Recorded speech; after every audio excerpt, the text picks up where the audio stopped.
3, 2. Hello, welcome to Opinions and Beer. I'm your host, Adam. Today, we will be doing a pop-up interview with Heather Warburton of the Wine, Women, and Revolution podcast. Apologies in advance. I'm not sure how today's interview will go. I do not have my regular interviewer co-host. Keenan Kitchens is unavailable for the time being, and we're not quite sure when we'll be able to have him back. We hope him well, and we hope he returns very soon.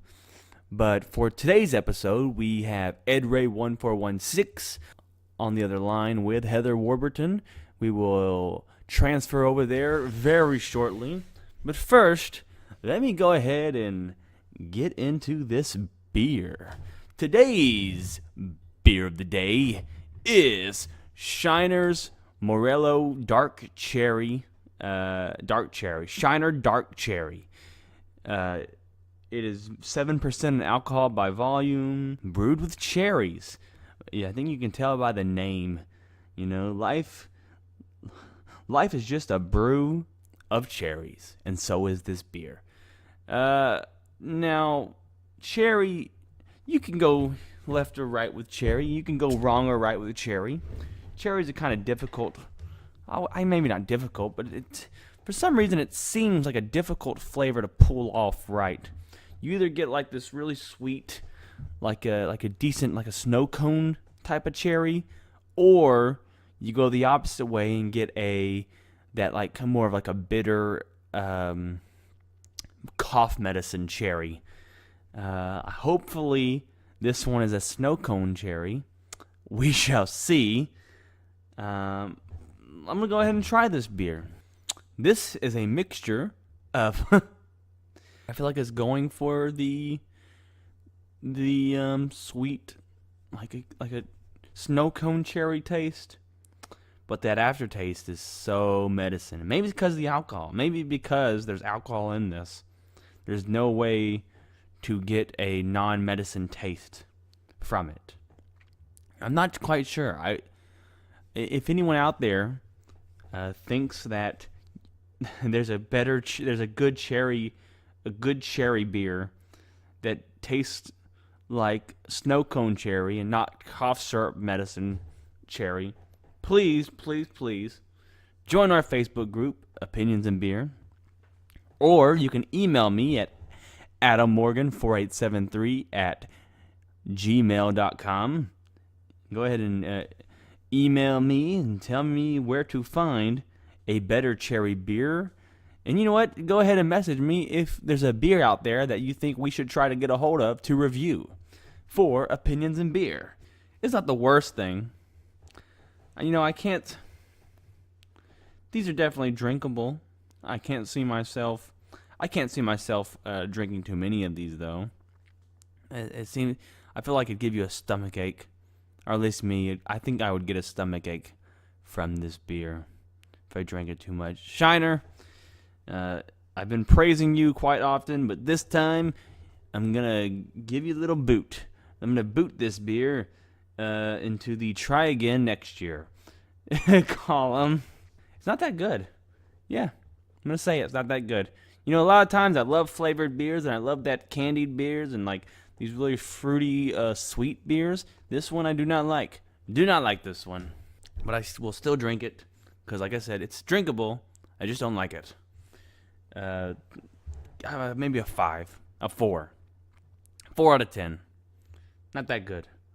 Pass. Pass on this. Sorry, Shiner. Sorry. Okay, enough of that little... enough of dragging that on.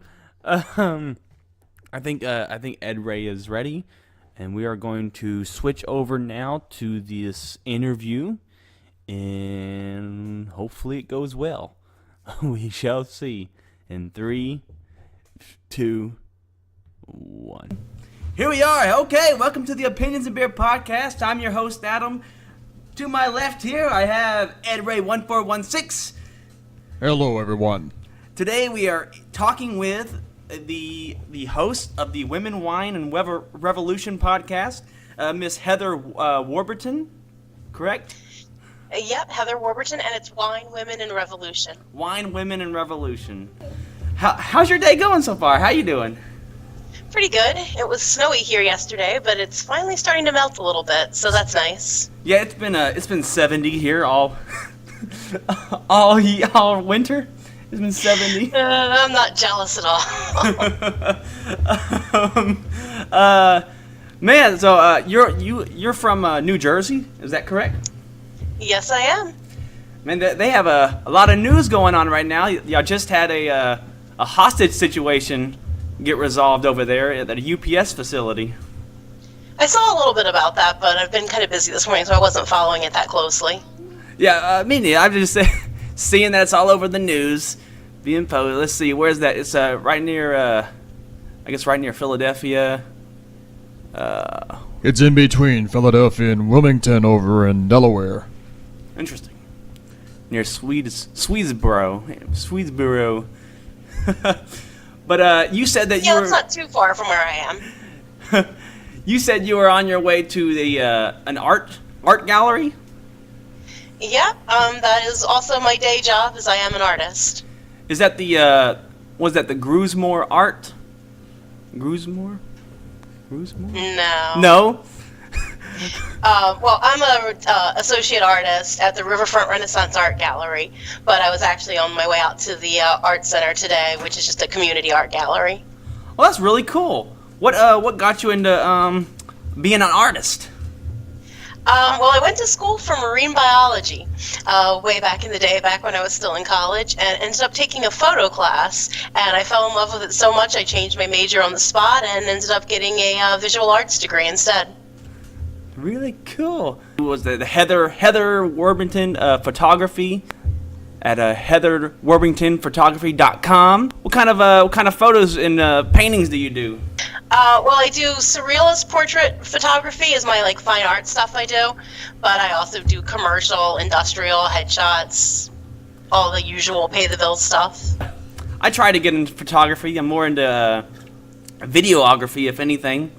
But you do the you do your podcast for New Jersey Revolution Radio, or is that something? Yes, I'm one of the co-owners of New Jersey Revolution Radio. Oh, really? That's pretty cool. How did that come about?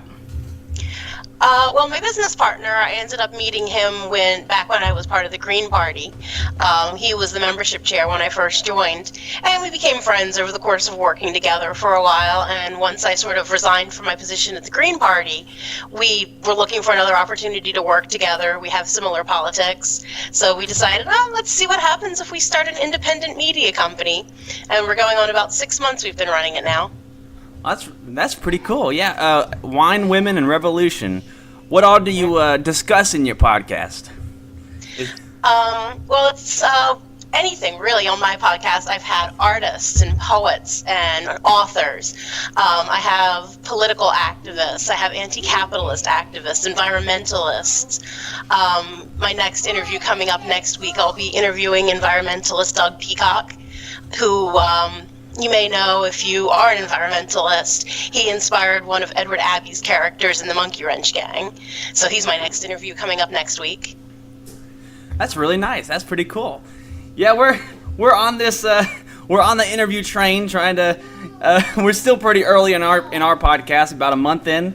But we just interviewed a public speaker, Philip Andrew. We got we interview a bunch of independent movie makers and prop makers from Sweden and really filmmakers from all around the world. And then we also got a rock band that we're going to be interviewing in early February, which is really exciting. Oh, that'll be fun. Oh, yeah.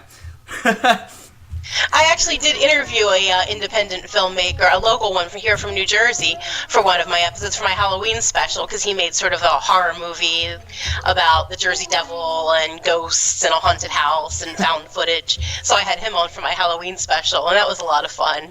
Independent movies are definitely an entertaining thing to get involved in. Oh yeah, just the creativity behind them all. It's just amazing the creativity that people have.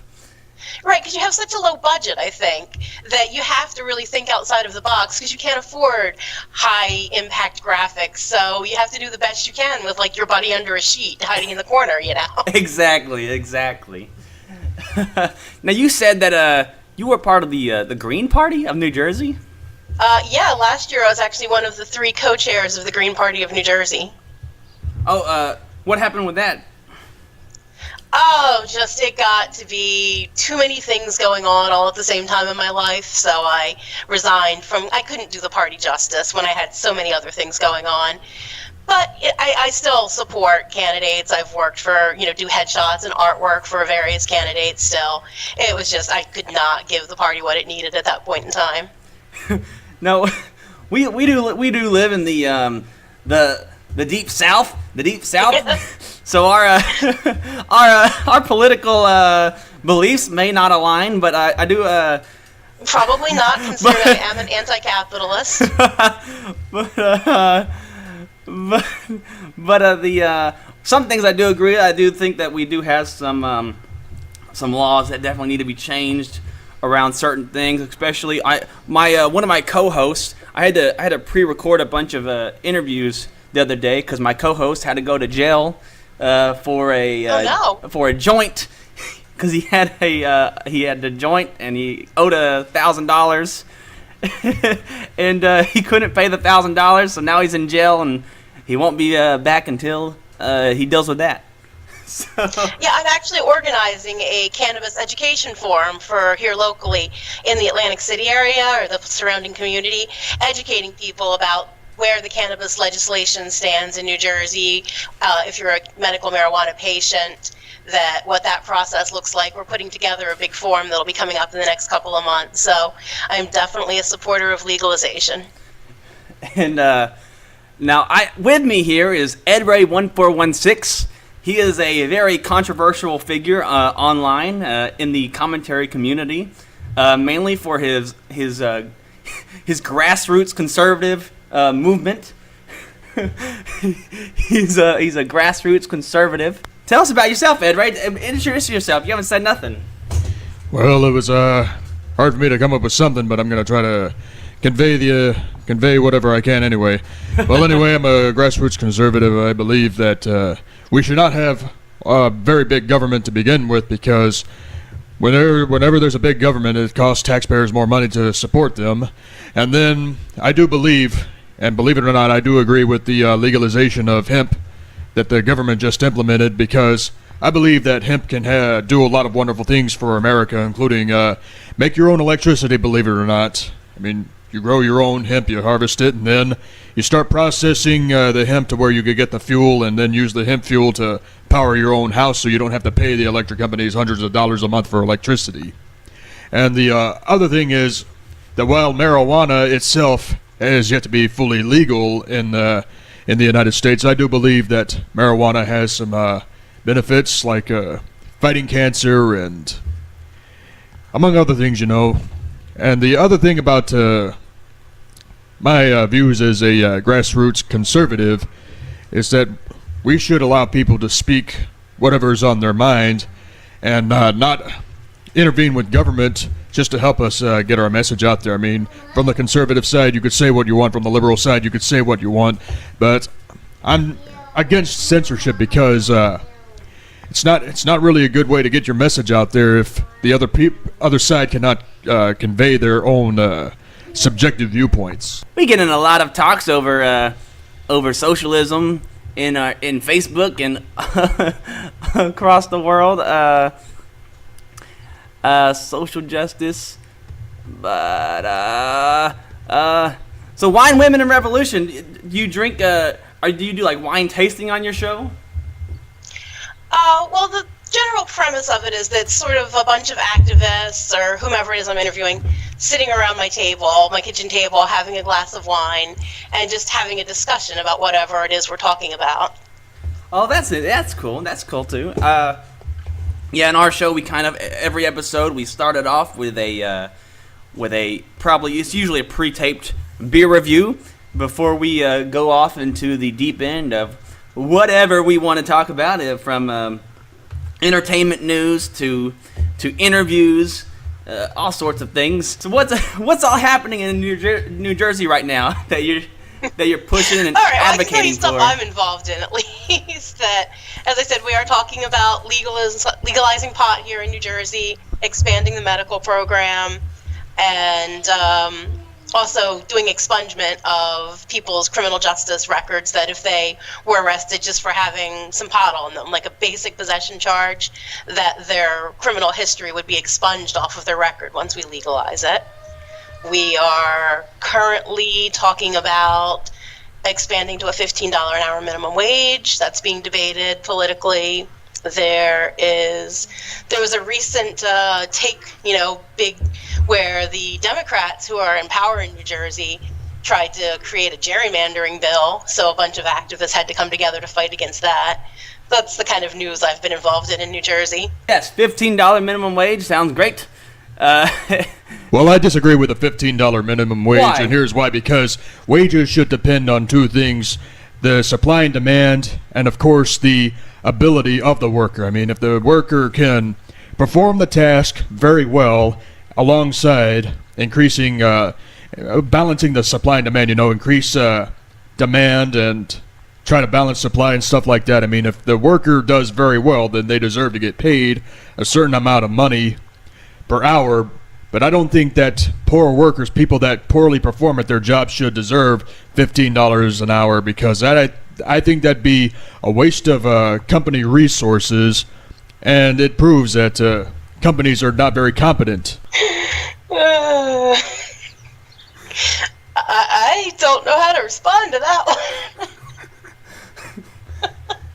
Yeah, Edray, you sound like a capitalist. Is that what you are? Yeah, very grassroots capitalist. I'm not an anarcho-capitalist, because I think ANCAPs are very flawed. Edray, what do you think? What makes you think capitalism is so great? Because it gives you the ability to privately own stuff. I mean, if you were in a socialist or communist group, then trying to maintain ownership or trying to acquire private ownership would be impossible. Well, that is the definitions of capitalism and socialism there. But, So are we going to keep going here?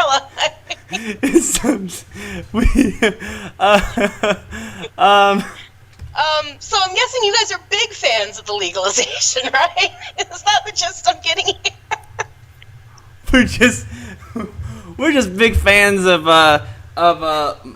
no government, very libertarian as far as anti-government completely, and free market, but I'm against corporatism. I'm against the free market becoming lazy and that evolving into crony capitalism, which is kind of what we are seeing today. And one of the biggest problems that we are facing is crony capitalism compared to actual free market capitalism, is because these companies, they get lazy, they want to sell out, they want to they get tired. It's like they get tired of the competition part of capitalism, and they sell their companies to the big corporation. Now when you have a corporation that controls everything, that's where the problems start to seep in.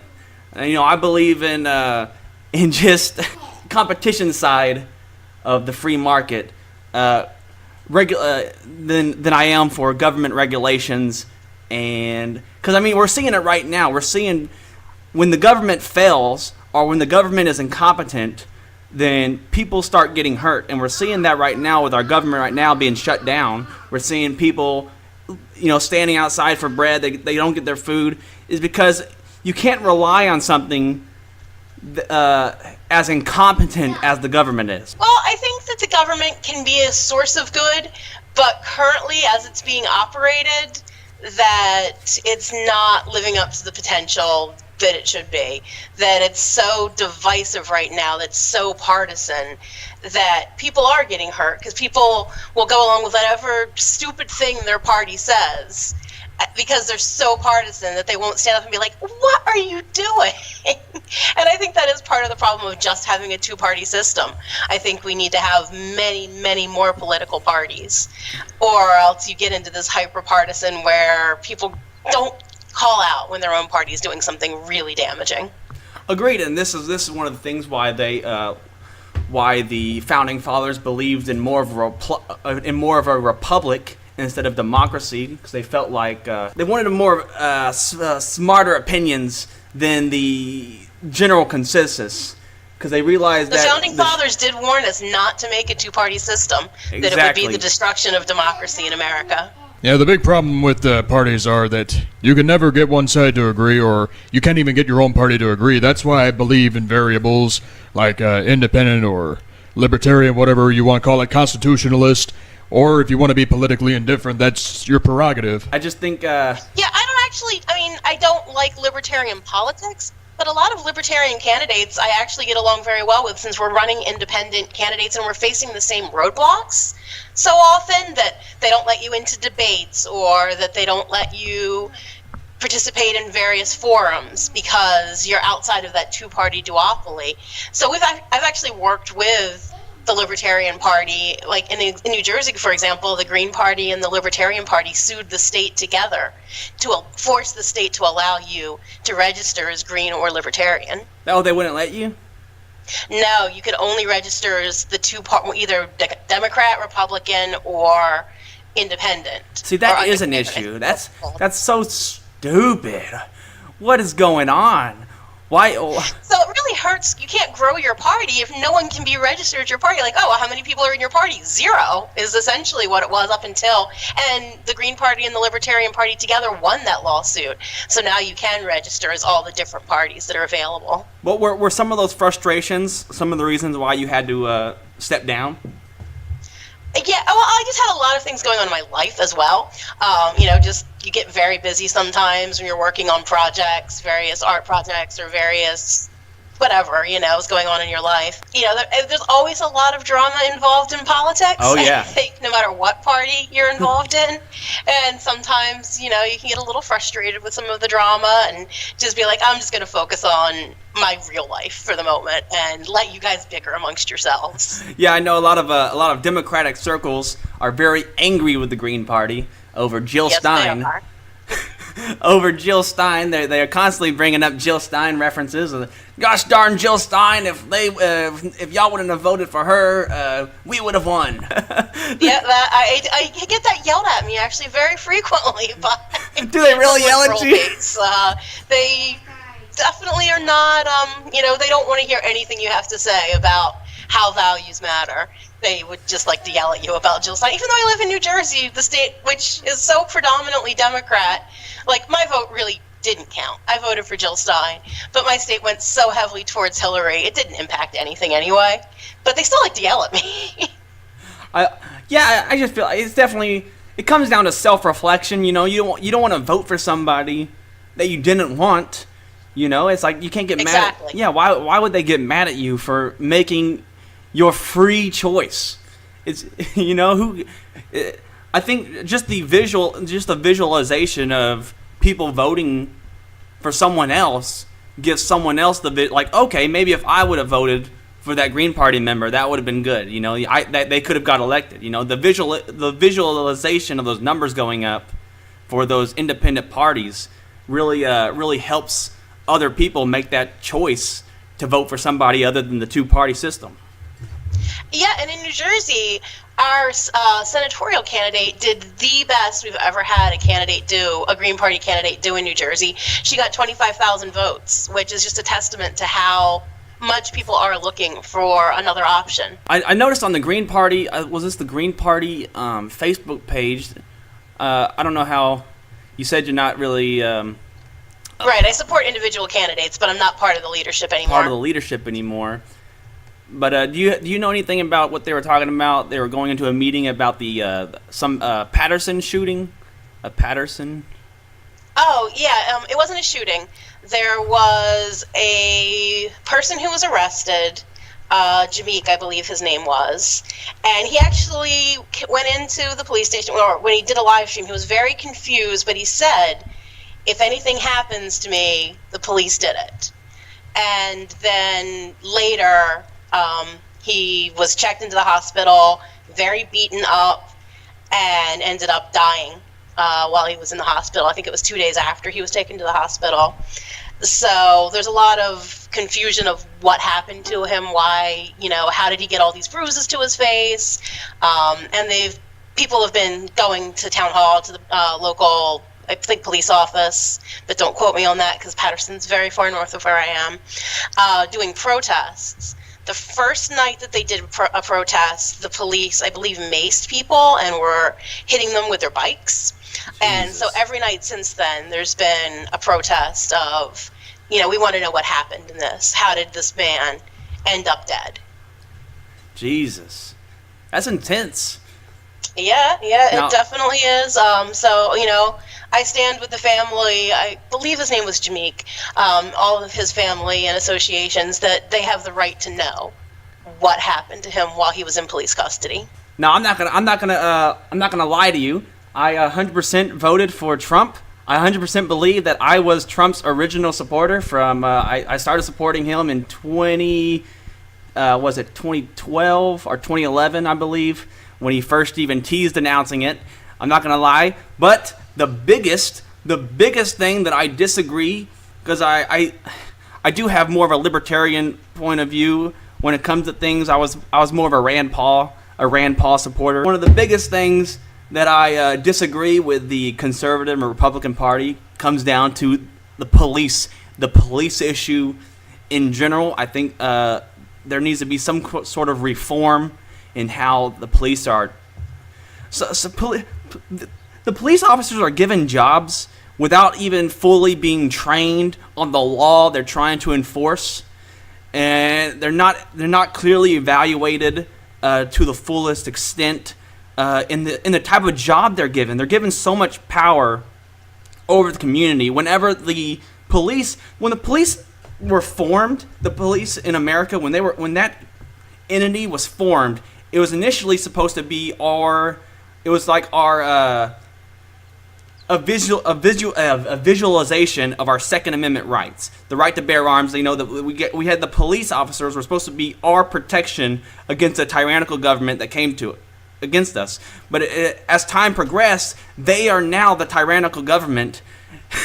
They are like the hands that help them, and it's kind of just a weird twist on how society just works. Well, yeah, I would like to see some sort of community review board that reviews, whenever there's a police shooting or whenever there's some sort of an extreme use of force, where the community actually gets a chance to review and say, this is how we want to be policed, or this is not how we want to be policed. Exactly. And,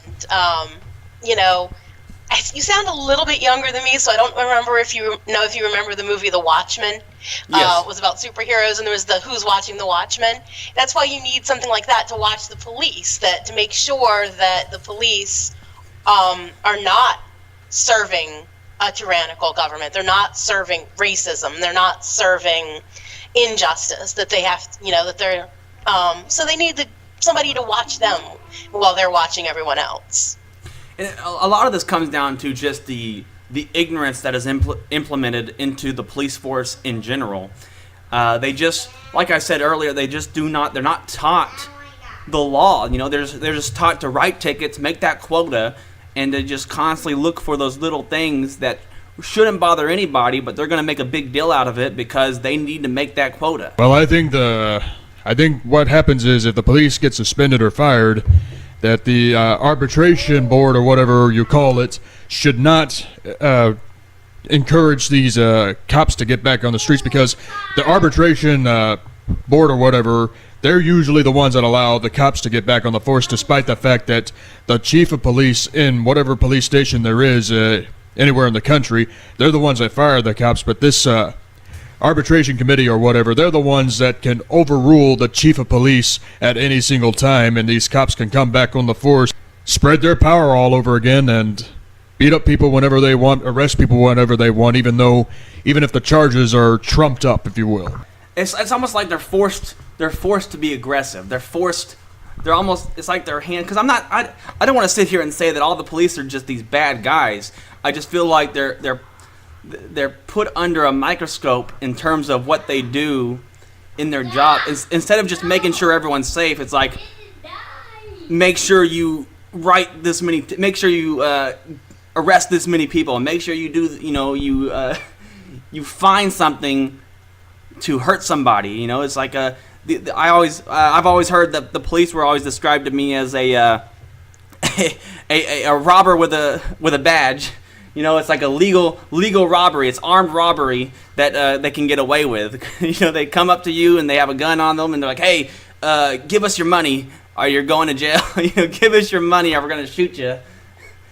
So, yeah, that's just the one thing. That's why the biggest thing is the police thing. Is where I tend to disagree with the conservative / Republican side of the party. Well, you're allowed to have your own opinions. I think a lot of people just are towing the party line on both sides. So it's good to have your own opinions. And that brings us back to just the two-party system. There's beliefs. We all feel, a lot of people feel like when someone says something, we have to sit there and defend it to the end of time. When a lot of things that people say are hypocritical or makes absolutely no sense. Like there's these lines that like people don't want to cross for some reason, when they could find a party that represents those crossed belief lines. You don't have to stick to the single belief system that we are accustomed to. There are a lot of political parties, and I think there should be tons of political parties, because two things is not going to represent everyone. If you only had two sizes, not everyone could wear the same clothes. So we need a lot of options because we have a very diverse spectrum of people here. Sometimes Edray is full of knowledge and words, and sometimes you said you had the most controversial co-host here. He is the most controversial, but it's just sometimes he has nothing to say. And it got to a point. So you're a troll, I guess. Well, you're a professional internet troll. Well, some people say that. I guess that's the reason why I got on Encyclopedia Dramatica to begin with.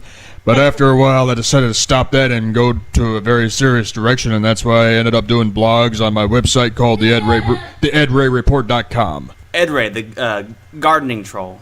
That's what we like to call him. The gardening troll. Which, ironically, in one of our films, he plays a garden troll where he's a big green ogre.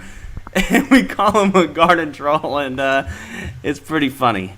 It's been good talking to you guys. Closing statements, I guess. What days do you post your podcast, and what all future episodes do you have in store? I know you mentioned one earlier, but just... my posts go up every Monday morning, and in the next couple of episodes, I said I have the interview with Doug Peacock. I have a post about fighting the gerrymandering bill. I'm going to have... what else do I have coming up in the near future? We'll be talking about party lines and anti-fascism, I believe, are my next 4 that are coming up. If you can't tell, audience, we completely winged this one. But we completely winged this one. Please stay tuned for when my other co-host gets out of jail. and Edray, any final last words? Well, all I can say is best of luck to you with your art and your photography, etc. No, thank you. Thank you for being on. I apologize if it wasn't exactly what we had planned or hoped for, but it was fun talking to you nonetheless. It was good talking to you guys too. All right, thank you. Goodbye. And that, my friends, is how you don't conduct an interview. Or that might just be my opinion. And that's just fine. Because this is Opinions and Beer. And we can't guarantee a good episode every time, guys. We can't do it. Okay, sometimes you just gotta stick with the mud. You get it? Get it? Got it? Good. Opinions and Beer. Opinions and Beer. Can't go wrong with opinions and beer. Opinions and beer. Opinions and beer. All we got here are opinions and beer.